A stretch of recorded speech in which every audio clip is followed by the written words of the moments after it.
1, 2, 3. Yeah. Try it. I smacked so hard. Right. See you, buddy. I'll see you later. Yeah. There it is. Okay. Yeah. Hi guys, welcome to the first installment of what we hope to be a weekly or perhaps a bi-weekly sort of thing that we offer everyone. We're looking to answer as many questions as possible in detail and giving you as much valuable information as we can so that when you're making decisions for your own health and wellness, you can make them in a more educated fashion. All right, so the first question that we have today comes from Jessica Fisher, who's actually a good friend of mine, and she asked about long-term or sustainable diets or eating habits for women specifically. So it only makes sense to feature our female trainer, Lauren, today to come help us out and hopefully fill in the blanks where. Well, Shed some light on what the ladies need to eat. Yes. Yeah. Also, he's here. All right, and being that it's our first installment, everyone is probably high nerves right now, a little tense. So if we screw up, when we screw up, when. you know why. All right, so we'll just kick it off again. So before we talk about what's sustainable or something that you can kind of prolong in your search or quest for health, maybe we should, on the flip side, address things that are not sustainable. So how do you guys feel about diets that are less sustainable? I mean, the easy example would be like yo-yo dieting, right? Absolutely, yeah. I mean, I think yo-yo dieting or fad dieting, where you're, cutting out a specific muscle group to hit numbers on a scale, is just that. It's not going to be sustainable. If you even make it the first week, right, your body is going to be craving so many things by the end of that. But if you start doing that long term, then you're looking at metabolic damage, you're looking at things just not being sustainable. You might get the numbers down, to what you want, and then, come the weekend when you weigh again on Monday after you binged, to eat everything back that you've been like keeping from yourself all week. You've been so good, right? The weekend comes and you're like, so then it doesn't end up working, and that just creates irreversible damage. And to your point, for the viewers who don't know what metabolic damage is, essentially, long term, if you're ramping up your calories, bringing them back down, or you're really neglecting yourself in one macronutrient as opposed to another, and by macronutrients I mean protein, carbohydrates, and fats, then your body's metabolism, or effectively, this energy furnace, per se, will not be able to operate at an optimal level.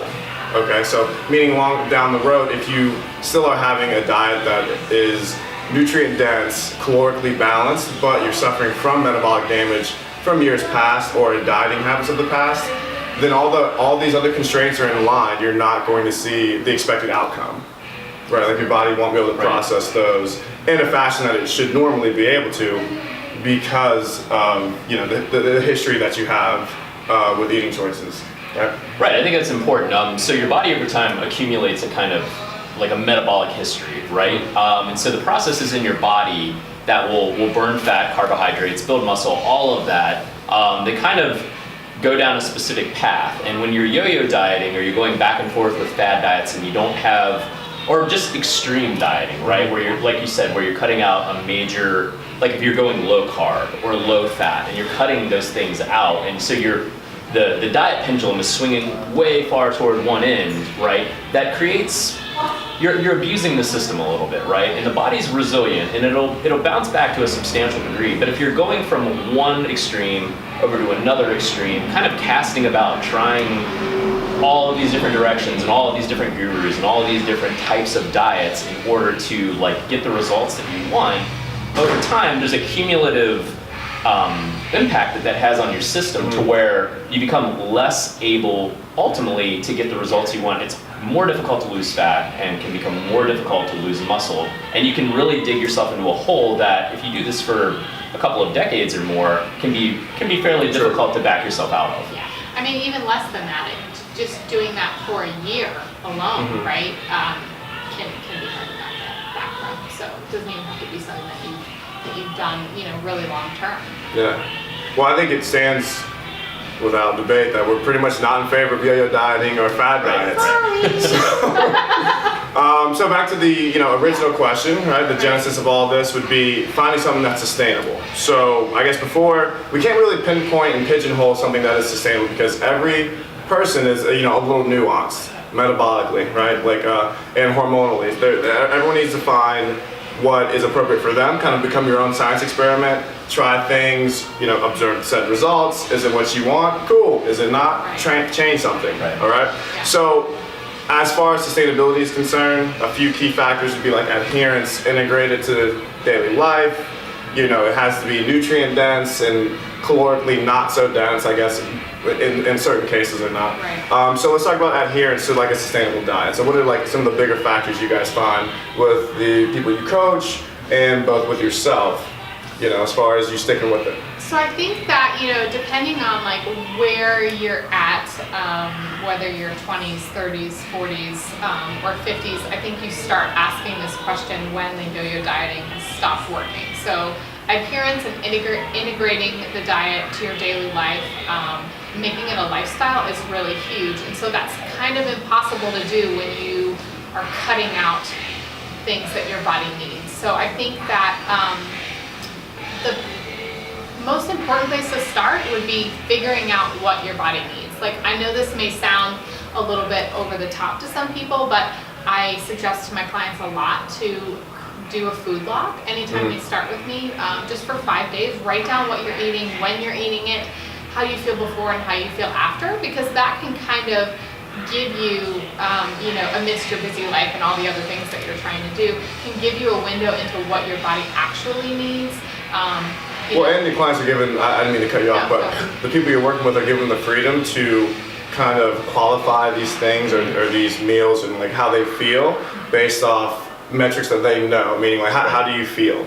Everyone knows how they're, you may not be able to, illustrate that like very well, but it's easier to observe how you feel after a meal and prior to a meal than it is to record macronutrients. Right. Yeah. And it's less burdensome. Yeah. For some people, macronutrients observation works great. Right. For others, it's just a headache and it's like a 2 credit hour class that they didn't really sign up for. Yeah. Right, and ultimately, like, it's still very scientific because at the end of the day, all we're asking you to do is just observe and record what's going on with your body. And so that information is going to be more important because ultimately, even when we get into macronutrients and we're digging down into, protein, carbs, and fats and the number of calories you need to be eating, in a deficit so you're losing weight or what have you, we always come back to, so how does this make you feel? And the first place where we see progress is, how are your jeans fitting? Or how do your clothes fit? Or how do you feel in your own skin?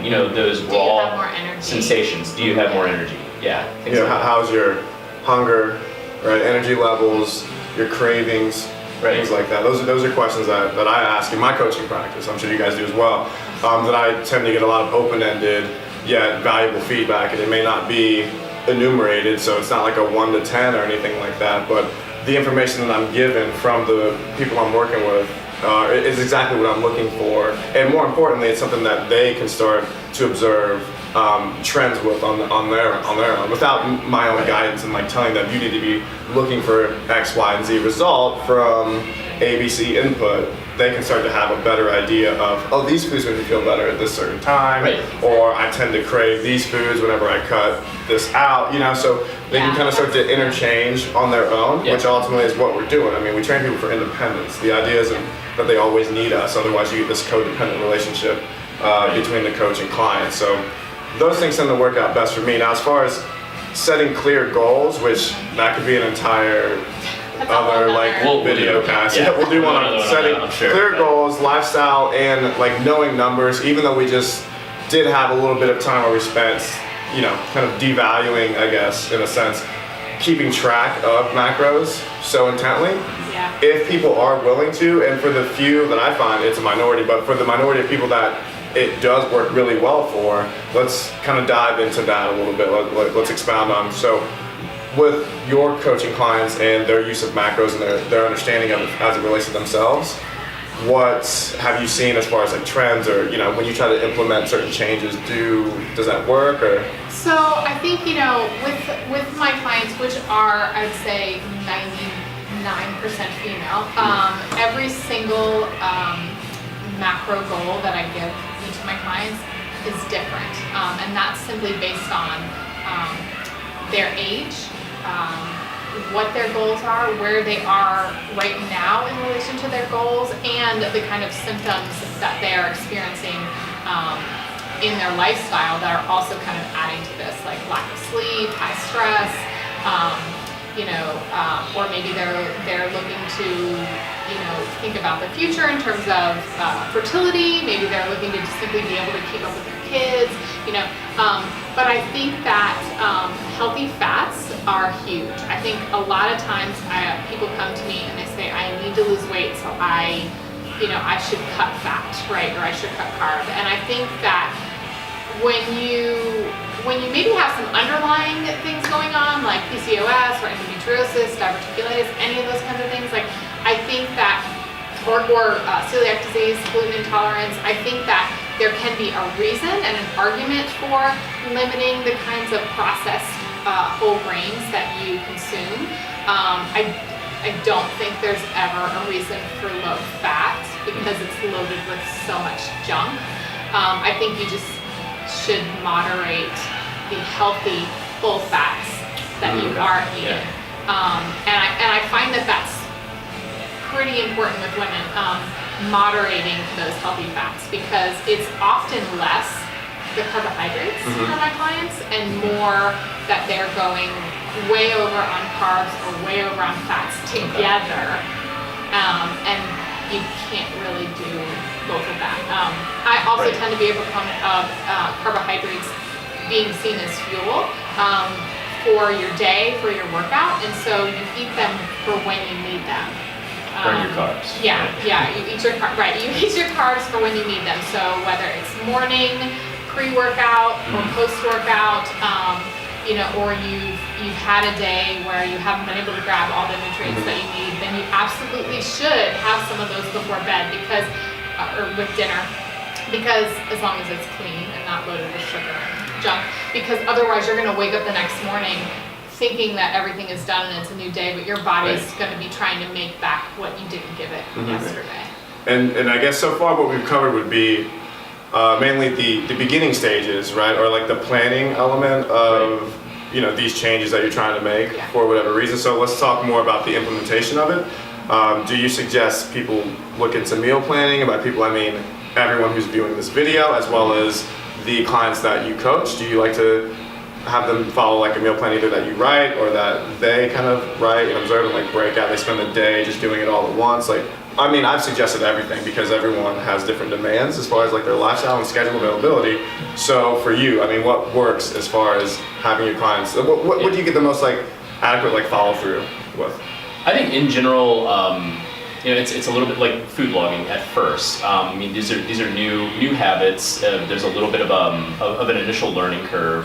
So a client has to be prepared for that and to make kind of the investment of brain power, right? To get their brain on board along with their body into investing into the process. So it might take a little bit of faith up front. The food log is good just because it creates a habit. I feel like it creates a habit of mindfulness, right? Yeah. That sounds a little like spacey, but no, it's true. It's just being aware. Yeah, and so instead of just like mindlessly, shoveling things in your mouth to get through the day, or just going from one meal to the next with kind of like an amnesia of what you ate for breakfast or lunch that day, and just trying to get through. You're really thinking about, what did I have today, and how did that break down? Or what did I have this week, and how did that break down? And so you're engaged with what's going into your body, and that's the first step to restraining yourself where you need to, or kind of to eat this, not that. I could be, I have two alternatives here. Let me make a better choice. So mindfulness, I guess you would say, like lumping all that together, is one thing. Eating for your goals. And eating for your goals is big. And again, that sounds very general too, but some women might be interested in something we'll say is extreme, but like toward one end of the spectrum, like contest prep, right?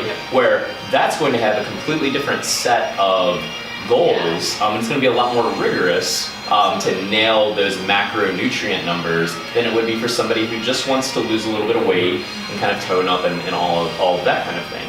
However, I do think that in any of those scenarios, once someone is on board and is getting more mindful about what they're putting into their bodies, like food logging and then meal planning can be helpful.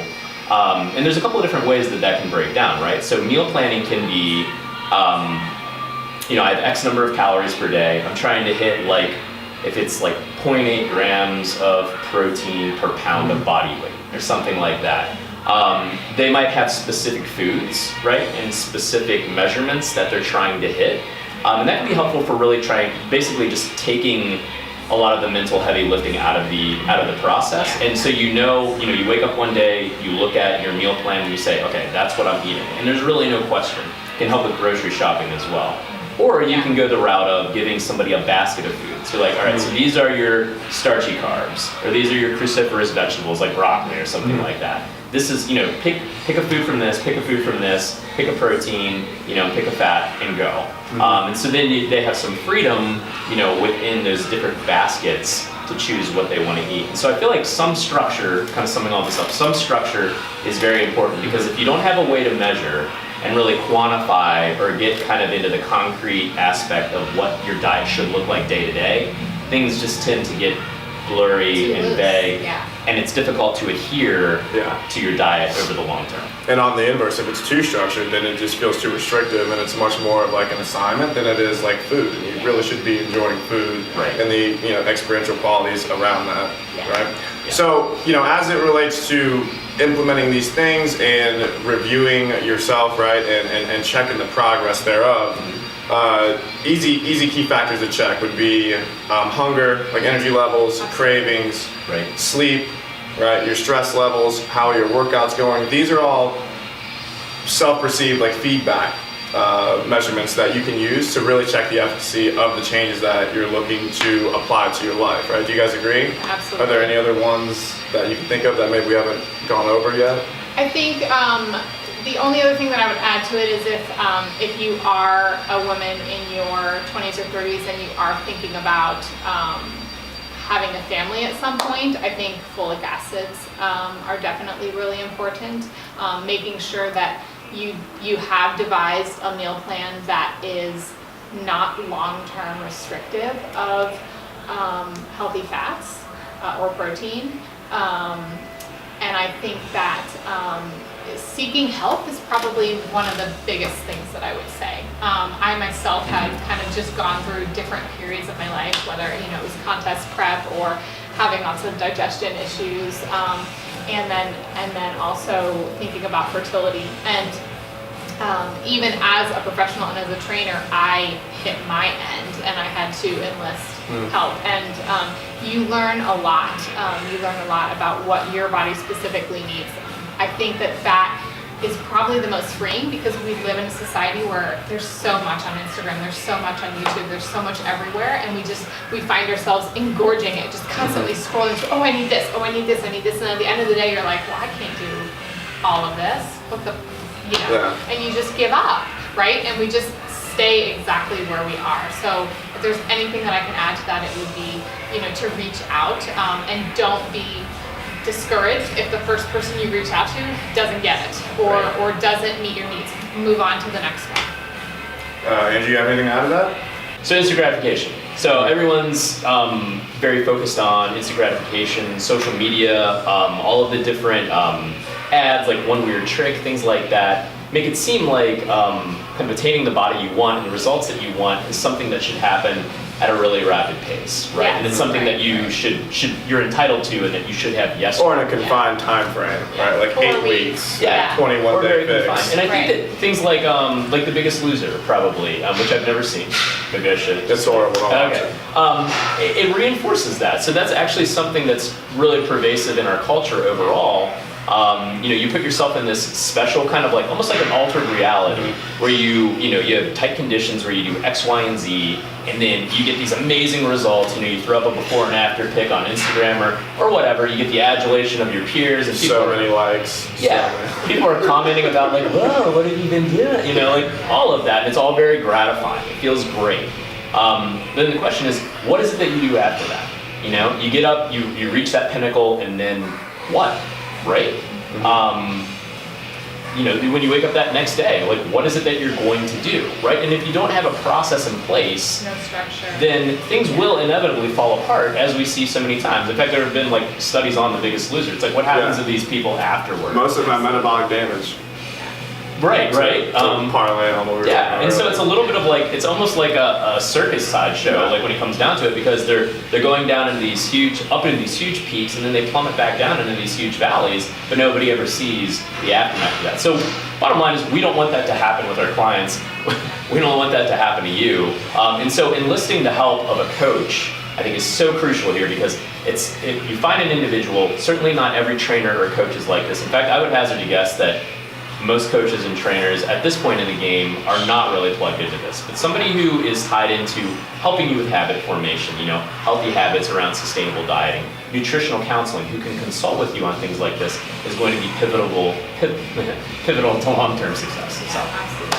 I think, and in terms of just circling back to the actual what's long-term and sustainable for women, I think that it really depends on what life stage you're at. But I definitely think incorporating healthy fats in moderation, depending on what your goals are, allowing healthy whole grains into the diet and placing them where you need them most, because ultimately they are energy. So it's okay to eat and not starve yourself from these things? It's okay to eat carbs, what do you know? But time them. Eat them, before a workout, after a workout, or in the morning. If you work nights, you should be eating them at night because you need energy for the entire day.